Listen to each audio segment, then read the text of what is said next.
Assalamualaikum warahmatullahi wabarakatuh. Selamat malam, salam sejahtera dan salam sehat untuk kita semua. Yang pertama-tama, perkenalkan, nama saya Widyarti. Saya berasal dari Fakultas Ekonomi dan Bisnis Universitas Tanjung Pura. Baiklah, pada kesempatan kali ini saya akan mempresentasikan tugas proposal tentang permintaan Marsalian, yang dimana saya mengangkat judul analisis harga dan kualitas kelapa sawit terhadap permintaan konsumen di Provinsi Kalimantan Barat. Baiklah, langsung saja yang bab yang pertama, yaitu pendahuluan. Latar belakang. Perkebunan kelapa sawit dapat menghasilkan keuntungan besar sehingga banyak hutan dan perkebunan lama dikonversikan menjadi perkebunan kelapa sawit. Penyebaran kelapa sawit di Indonesia berada pada Pulau Sumatera, Kalimantan, Jawa, Sulawesi, Papua, dan beberapa pulau tertentu di Indonesia. Buah kelapa sawit digunakan sebagai bahan mentah minyak goreng, margarin, sabun, kosmetik, industri farmasi. Bagian yang paling populer untuk diolah dari kelapa sawit adalah buah. Bagian daging dari buah kelapa sawit menghasilkan minyak mentah yang dapat diolah menjadi bahan baku minyak goreng. Sisa pengolahannya digunakan sebagai bahan campuran makanan ternak dan difermentasikan menjadi kompos. Pada penelitian, prediksi harga kelapa sawit menekankan harga pokok tanpa harus mengurangi mutu atau kualitas produk yang dihasilkan. Baiklah, selanjutnya yaitu tabel tentang perkembangan luas panen, produktivitas, dan produksi kelapa sawit pada tahun 2016 sampai 2019 di Provinsi Kalimantan Barat. Selanjutnya yaitu batasan masalah. Berdasarkan latar belakang masalah di atas, maka perlu adanya batasan masalah supaya tujuan dari penulisan dapat terfokus dan terarah. Adapun batasan masalah tersebut yaitu sebagai berikut. Yang pertama, perkembangan harga sawit di Kalimantan Barat, dan yang kedua, perkembangan kualitas kelapa sawit di Kalimantan Barat.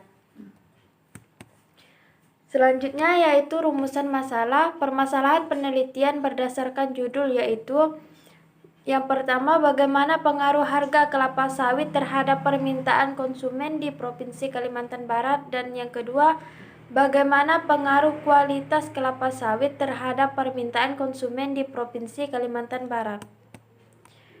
Dan yang selanjutnya yaitu tujuan penelitian. Tujuan diadakan penelitian ini yaitu untuk mengetahui pengaruh harga kelapa sawit terhadap permintaan konsumen di Provinsi Kalimantan Barat, dan untuk mengetahui pengaruh kualitas kelapa sawit terhadap permintaan konsumen di Provinsi Kalimantan Barat.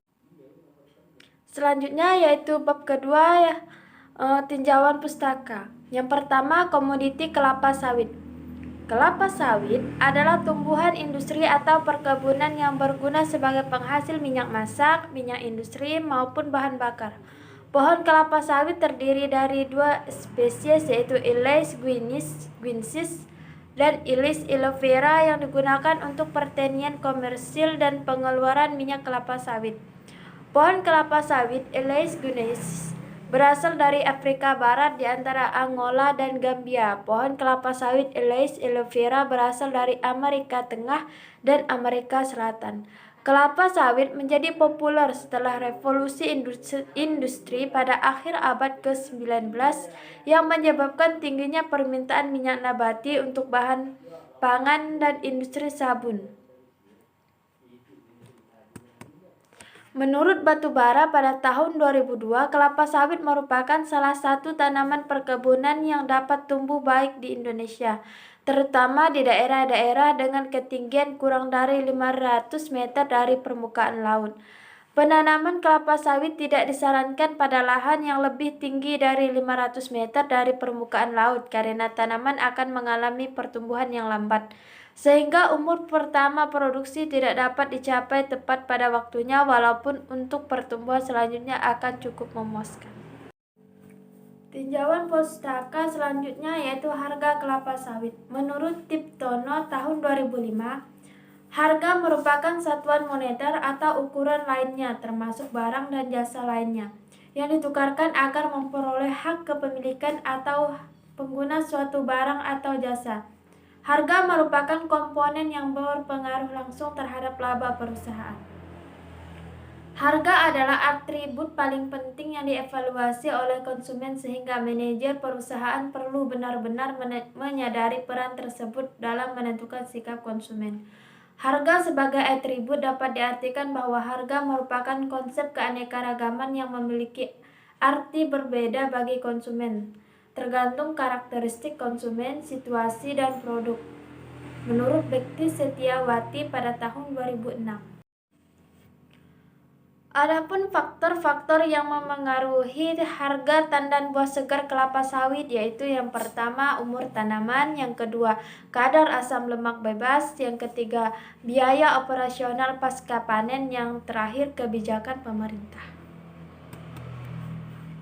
Kualitas kelapa sawit. Menurut Lupio Yadi pada tahun 2001, konsep kualitas sendiri pada dasarnya bersifat relatif, yaitu tergantung pada sudut pandang yang digunakan untuk menentukan ciri-ciri dan spesifiknya. Pada dasarnya, terdapat 3 orientasi kualitas yang saling berhubungan satu sama lain, yaitu yang pertama persepsi konsumen, yang kedua produk atau jasa, dan yang terakhir proses.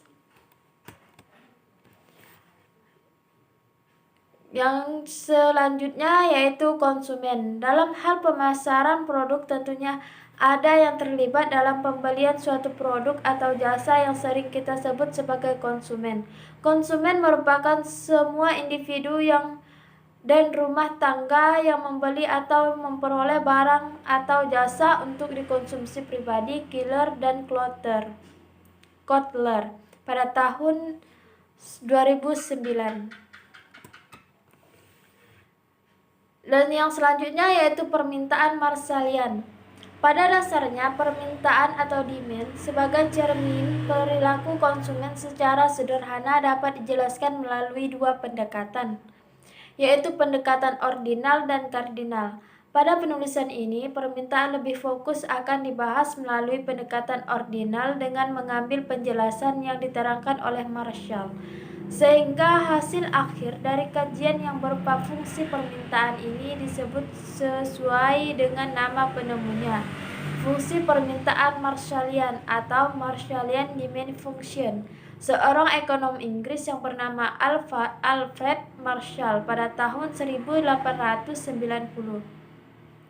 Fungsi permintaan Marshallian dapat diperoleh dengan cara menurunkan atau derivasi fungsi utility, yaitu dengan cara memaksimumkan utilitas yang dapat diperoleh dan dibatasi oleh pendapatan tertentu atau budget.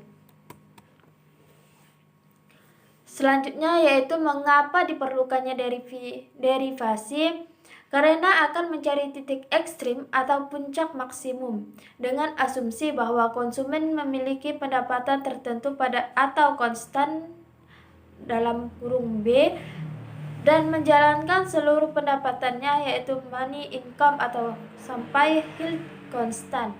Jika dimisalkan hanya untuk 2 barang yaitu X dan Y dengan harga H1 untuk X dan H2 untuk Y, maka persamaan dari sisi budget atau kemampuan adalah B sama dengan H1X ditambah H2Y. Sedangkan persamaan dari sisi indifferent atau kemauan dimisalkan U sama dengan X11/2 X21/3.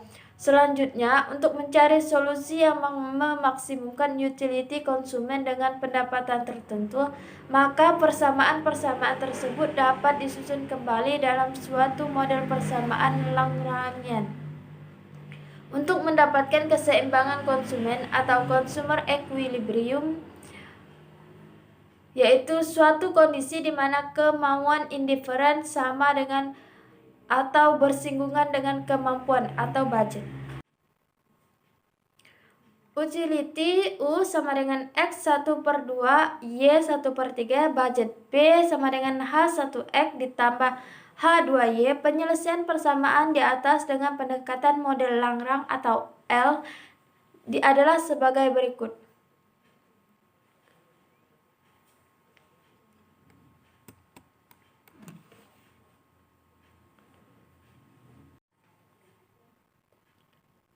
Selanjutnya, jika yang disubstitusikan ke dalam persamaan 12 adalah nilai X, maka akan diperoleh nilai atau persamaan dalam bentuk Y dan sebaliknya. Secara matematika dapat dijelaskan bahwa total marginal utility untuk barang X dan Y dalam suatu indifferent adalah delta X MUX ditambah delta Y MUY sama dengan 0. Mengapa sama dengan 0? Karena pada indifferent yang sama, tingkat kepuasan atau utility akan sama dengan kurva, sehingga perubahan kombinasi barang X dan Y tidak akan menambah atau merubah kepuasan. Dengan demikian, marginal utility totalnya sama dengan 0 atau tidak berubah. Jika kemiringan atau slope indiferensi kurva mencerminkan tingkat penggantian atau marginal rate substitution barang Y terhadap X, sehingga delta Y per delta X sama dengan minus MUX per MUY, sedangkan kemiringan pendapatan atau budget dirumuskan sebagai perbandingan antara barang X H1 dan barang Y H2 atau H1 per H2, maka keseimbangan konsumen adalah MUX per MUY sama dengan H1 per H2. Artinya, kondisi maksimum konsumen akan mencapai manakala marginal utility barang yang dibeli sama dengan harganya. Baiklah, langsung saja kita beralih ke bab 3, yaitu metodologi penelitian. Jenis data dan sumber data. Jenis data, ada dua macam jenis data pada umumnya, yaitu data kuantitatif dan data kualitatif yang akan dijelaskan di bawah ini. Penulis lebih memfokuskan pada data kuantitatif dalam melakukan analisis ini. Yang pertama, data kuantitatif. Data kuantitatif merupakan data atau informasi yang didapatkan dalam bentuk angka. Dalam bentuk angka ini, maka data kuantitatif dapat diproses menggunakan rumus matematika atau dapat juga dianalisis dengan sistem statistik. Selanjutnya yaitu data kualitatif. Data kualitatif merupakan data yang berbentuk kata-kata atau verbal. Cara memperoleh data kualitatif dapat dilakukan melalui wawancara. Selanjutnya yaitu sumber data. Dalam pengumpulan sumber data, peneliti melakukan pengumpulan sumber data dalam wujud data sekunder. Sumber data sekunder merupakan sumber data yang tidak langsung memberikan data kepada pengumpul data, misalnya lewat orang lain atau lewat dokumen. Sumber data sekunder diharapkan dapat membantu memberikan keterangan atau data pelengkap sebagai bahan pembanding. Sumber data sekunder dalam penelitian diperoleh dari hasil publikasi BPS yang diambil selama kurun waktu 4 tahun mulai dari tahun 2006 sampai 2019.